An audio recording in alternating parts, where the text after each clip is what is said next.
गंगाली अम्मावरी संत पाऊले साजिरी. महाराज या अभंगाचा संबंध सुद्धा असाच आहे, लक्षात राहू द्या. संबंध कसा आहे? जिथे पाय म्हणजे गंगा आली अम्मावरी, याचा अर्थ जिथे संतांच्या चरणाची रजकण आहे ना, ती रजकण सध्या कदाचित आम्हाला त्या रजकणाची जरी आंघोळ झाली तरी आम्ही धन्य झालो, लक्षात राहू द्या. म्हणून कदाचित गंगेला न जाता सुद्धा इथं तुम्ही किती भाग्यवान आहात, हा अभंग निवडण्याचंच कारण आहे. काय? गंगा आली आम्हावरी आणि संत पाऊले साजिरी. खऱ्या अर्थानं एवढी नर्मदा परिक्रमा करून रामाच्या चरणाची धूळ जरी तुमच्या आणि आमच्या शरीराला नुसता स्पर्श जरी झाला तरी महाराज आमचं कल्याण आहे, कल्याण आहे. कारण त्याची रजकण आहे. आणि इथे उपस्थित असलेले सर्व संत मंडळी यांच्या रजकण जरी आम्हाला सहज लागली ना तरी आमचं जीवन कल्याणमय झाल्याशिवाय राहत नाही, लक्षात राहू द्या. म्हणून हा संत समागम आहे. सताम संग इतिस सतसंग. पण एवढं दुर्लभ असताना सुद्धा महाराज शास्त्रकार सांगतात 3 गोष्टी आपल्या जीवनात दुर्लभ आहेत. कोणत्या? एक आहे मनुष्यत्व, दुसरं मुमुक्षुत्व आणि तिसरा म्हणजे हे संत समागम. बरोबर आहे, दुर्लभ आहे महाराज. कदाचित संत समागम होणं सुद्धा दुर्लभ आहे. मनुष्य जन्म दुर्लभ आहे महाराज. पहिली गोष्ट, आता याच्यात लय लांबणीचं जात नाही. मनुष्य दुर्लभ आहे. कसा दुर्लभ? हो मानुषो देहो देहुणाम क्षणभंगुरः. इतका दुर्लभ मनुष्य देह आहे. मग त्या व्यक्तीनं या मृत्यू लोकात आलेस काय केलं पाहिजे? तर जसं 3 महिने नर्मदा परिक्रमा करत असताना एक काम रामजीने केलं ना, तेच काम इथं सुद्धा आम्ही करायचंय. काय?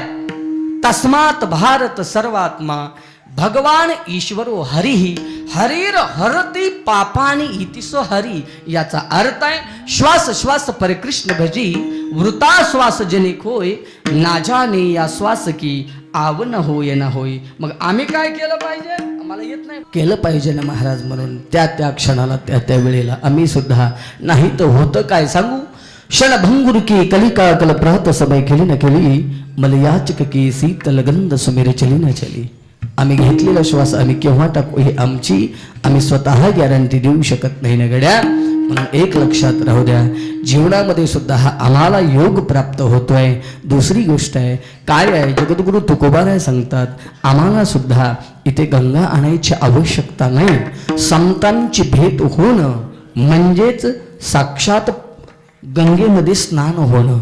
त्याच्या पुढचं बोलले ना महाराज, संत पाऊले निष्ठ पावलाची रजकण जरी आम्हाला कदाचित लागली ना तर आमचं जीवन कल्याणमय झाल्याशिवाय राहत नाही, आमचं सर्व पाप नष्ट झाल्याशिवाय राहत नाही. महाराजांना विचारलं का हो महाराज, मग अशा संतांचा सहवास जरी आमच्या जीवनात लाभला, मी म्हणेल 3 महिन्यामध्ये मोठमोठ्या महात्म्याचं दर्शन रामाला झालं. बरोबर आहे की नाही? रामाला दर्शन झालं.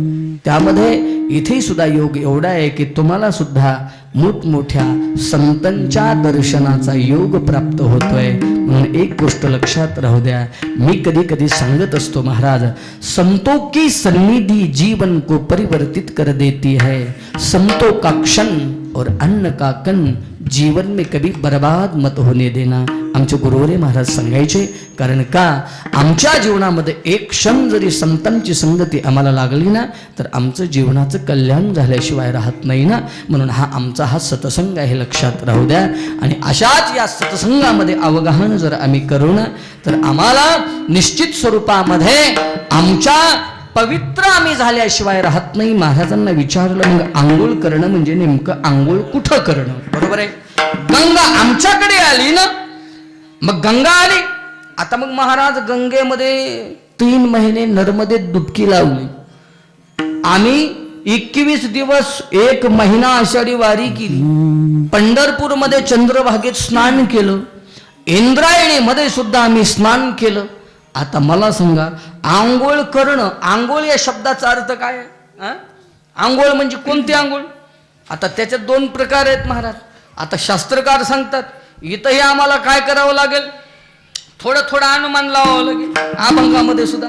आता जगद्गुरु तुकोबाराय म्हणले काय, वाच्यार्थ वेगळा आणि लक्षार्थ वेगळा आहे. आंघोळ हा शब्द घेतला तर हे आंघोळ बाह्य शरीराची आहे, बरोबर आहे. हा बाह्य रंग आहे ना. आंघोळ शरीराला पवित्र ठेवण्यासाठी आंघोळीची आवश्यकता आहे, बरोबर आहे. पण इथं आंघोळी या शब्दाचा अर्थ बाह्य रंगाने घ्यायचा नाही, अंतरंगात येऊ आपण. जर आम्हाला मनाला पवित्र ठेवायचं असेल, शुद्ध ठेवायचं असेल, चांगलं ठेवायचं असेल तर कशाची आवश्यकता आहे? कशाची? सत्संगाची आवश्यकता आहे, सत्संगतीची आवश्यकता आहे, सत्विचाराची आवश्यकता आहे. आणि जिथे सत्विचार येतात, जिथे सत्संग आमच्या जीवनात येतो, त्याच्या पुढचं उत्तर आहे का? महाराज म्हणतात आम्ही एखाद्या वेळेस गंगेमध्ये स्नान, नर्मदेमध्ये स्नान केल्यानंतर आमची वृत्ती पवित्रच होईल असं आहे का? होईल का? नाही होत. सोपं सांगू महाराज, माझे गुरुदेव महाराज सुंदर उदाहरण द्यायचे. नर्मदा मैयामध्ये ज्याचं घरच कडला, नर्मदा मैयाच्या अमरकंटकला राहणारा व्यक्ती दररोज नर्मदा मैयातच आंघोळ. आता उगमच थांबते तो. मग आता आंघोळ करावी, पण मग त्यांनी सांगितलं गड्या आम्ही 4 दिवस जाणाऱ्या माणसामध्ये जर कदाचित परिवर्तन होत असेल तर तो त्याचा देह पवित्र होत असेल तर तिथं राहणाऱ्या व्यक्तीचा देह पवित्र का होणार नाही? कदाचित बाह्य रंगाची पाप तुम्हाला त्या नर्मदा मैयामध्ये स्नान केल्यानंतर नष्ट होतील, पण अंतरंगाची पाप कधीही नष्ट होऊ शकत नाही. याचं कारण आहे, सहज मी सांगून जातो तुम्हाला. बाह्य रंगाचं पाप म्हणजे काय आहे? बाह्य रंगाचं पाप म्हणजे चलत चलत आम्ही कुणाचे तरी 10 रुपये हाणणं, बरोबर आहे. महाराजाचं कीर्तन झालं की चप्पल कुणीतरी घेऊन जाणं, हे पाप आहे, पण हे बाह्य रंगाचं पाप आहे. आता अंतरंगाचं पाप काय आहे? त्या नर्मदा मैयामध्ये स्नान केल्यानंतर ते पाप नष्ट होतं, पण अंतरंगातल्या वृत्तीचा नाश होऊ शकत नाही. आता ऐका, मग मा गंगा, भगवती नर्मदा आणि संत चरण या तिन्हीचा समन्वय कसा लावायचा? उत्तर आहे का? समन्वय कसा आहे? आम्ही कितीही वेळेस गंगेत स्नान केलं तरी मन पवित्र होऊ शकत नाही. शरीर पवित्र होईल, बाह्य रंगाचं पाप नष्ट होईल, पण अंतरंगाचं पाप नष्ट होणार नाही. सोपं सांगून जातो. काय आहे, माणूस नर्मदा मैयाच्या कडेला होता. त्यानं सांगितलं तो लोकांचा दृष्टिकोन, रस्त्याच्या कडेने जात असताना वाळू होती, वाळूत स्नान केलं आणि स्नान केल्यानंतर योगानं त्याला रस्त्याने महाराज येताना 1 रुपयाचं नाणं सापडलं. किती रुपयाचं? 1 रुपयाचं नाणं सापडलं. यानं विचार केला, नाही गड्या आता आपण एवढं सर्व सांगितलंय, आपण आता कसं राहिलं पाहिजे? आपल्याला इच्छा करायची नाही.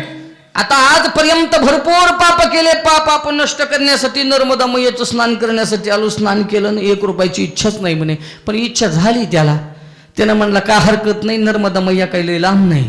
अहमदपूरमधून नर्मदा मैयाकडे जाणं काय सोपं आहे का? इथून लातूरून बीडून इतक्या लांबून नर्मदा मैयाकडे जाणं, इथल्या इथंच रुपया. म्हणला काय हरकत नाही. पाप काय होतंय? उचलायचं आणि लगेच डुबकी मारायची, पाप नष्ट, बरोबर आहे. त्यानं तो रुपया घेतला आणि खिशात घातला आणि त्यानं म्हणला काय हरकत नाही, नर्मदा माया जवळच आहे म्हणला. गेला, स्नान केलं आणि पाप नष्ट झालं. तिथून सहज बाहेर असा 500 मीटरवर आला की त्याला 500 रुपयाची नोट दिसली. किती रुपयाची? 500 रुपयाची नोट दिसली. आता 500 रुपयाची नोट दिसल्यानंतर त्याने विचार केला काय करावं, ती घ्यायची का सोडायची? घ्यायचे का सोडायचे? अक्षय दादा, घ्यायचे का सोडायचे? नाही पुरातच नाहीत ना तिकडे. नाही, आज कुणालाच पूर्वा पूर्वी नाही, आज कुणालाच पूर्वा पूर्वी नाही. मग ती काय करावं? 500 रुपयाची नोट घ्यावी का कशी? याने विचार केला काय हरकत नाही, 500 मीटरवर मानणार माता मैया म्हणला काय बिघडला का काय? 500ची नोट घेतली आणि पळतच गेलं ना आंघोळ केली. महाराज पण आता म्हणला मिटलं, म्हणला आपण केलेलं पाप इथंच धुवून निघालो. म्हणला कुठं चाललो? म्हणला आता गावाकडे चाललो. म्हणला बरं का, गावाकडे चाललो. म्हणला योगानं निघाला, नेमकं बस स्टँडवर आला आणि 1 गड्डी सापडली. कशाची? पैशाची. आता ह्याला दिसली, ह्यालाच कशी काय दिसली बघा, ह्याला दिसली ती दिसली. म्हणला आता नका आपली घ्यायची नका म्हणला. पण त्याला वाटलं उगं थोडं आहे काय की, जवळ जाऊन बघितलं तर एवढी पैशाची गड्डी. आता त्याने विचार केला करावं काय. आता हे ना म्हणलं काय का असं ना म्हणलं 4 तास लेट झाले हरकत नाही, ऑटोला 1000 रुपये भाडं देऊ, पण एकदा आंघोळच करून येऊ म्हणलं. खिशेत गडी घातली गेलं, 1000 रुपये भाडं दिलं. आता 10,000ची गडी सापडली, 1000 द्यायला का अडचण आहे का? 10,000ची गडी दिली, नर्मदा मैयात स्नान केलं म्हणला, हर हर नर्मदे म्हणला, पाप धुवून गेलं म्हणला. 1000 रुपये ऑटोला घातले म्हणला, 9000 खिशात राहिले म्हणलं, पाप निघलं म्हणलं. आता असं करीत करीत निघाला महाराज. ही बाह्य रंगाचं पाप नष्ट नर्मदा करते नाही असं नाही, पण अंतरंगाचं पाप नष्ट करत नाही ना. म्हणजे काय, घेतलेलं जे 10,000 घेतले, 200 500 घेतले, आंघोळ करून आला, पाप नष्ट झाला मान्य आहे. पण मनात 500 रुपये घेण्याची इच्छा होणं, मनामध्ये 10,000 रुपये घेण्याची इच्छा होणं, ही वृत्ती कशाने नष्ट होईल? कितीदा नर्मदा मैयात आंघोळ केली म्हणजे नष्ट होईल? नाही. मग याच्यासाठी बाह्य रंगाने नर्मदा मैया परिक्रमाची आवश्यकता आहे. आणि त्या नर्मदा परिक्रमेसोबत सुद्धा कशाची आवश्यकता आहे, तर त्या संत रजखनामध्ये, संतांच्या संगतीमध्ये आम्हाला सुद्धा अवगाहन, डुबकी मारणं म्हणजे आंघोळ करण्याची आवश्यकता आहे. महाराज सांगतात काय, अभंगाच्या पहिल्या गंगा संत पाऊले साजरी आणि येतीच तीर्थावळी. आणि काय सर्व तीर्थ तिथं महाराज कुठं? संतांच्या चरणाजवळ. ऐका, सर्वच तीर्थ येतात आणि हा सर्वात मोठा पर्व काळ आहे म्हणून अभंगच असा निवडला महाराज. खऱ्या अर्थानं संत जिथे आहेत तिथे सर्व तीर्थ येतात आणि तेच सर्वात मोठा पर्व काळ आहे. आमच्यासाठी सुद्धा हा मोठा पर्व काळ आहे. ऐका, म्हणून आज भगवान विठ्ठल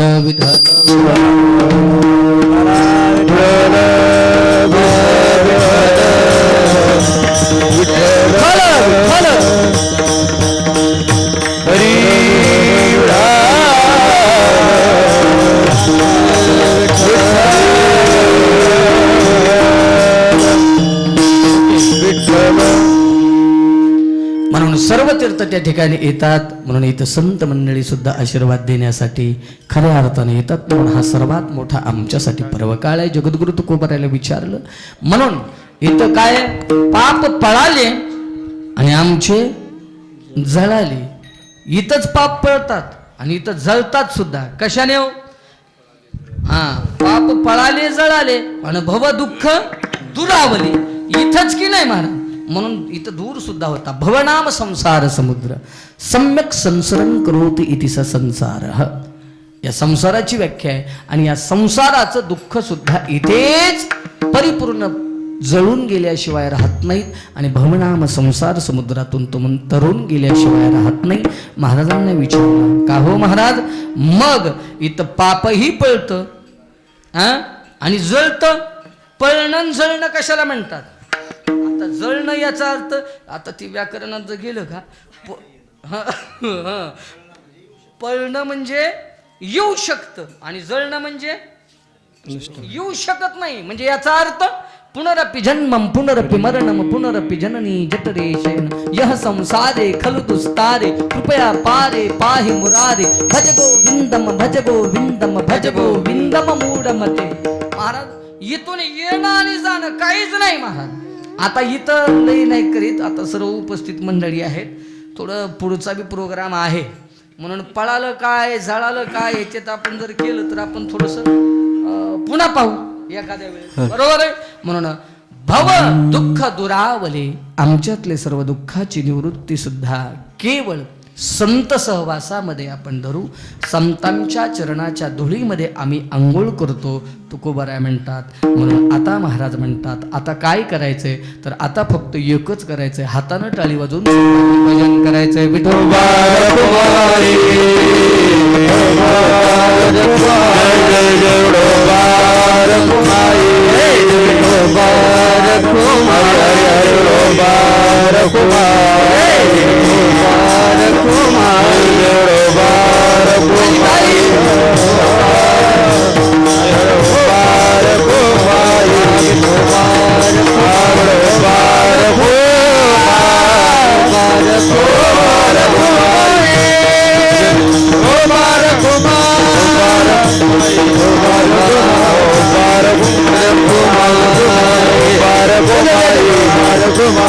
Kumar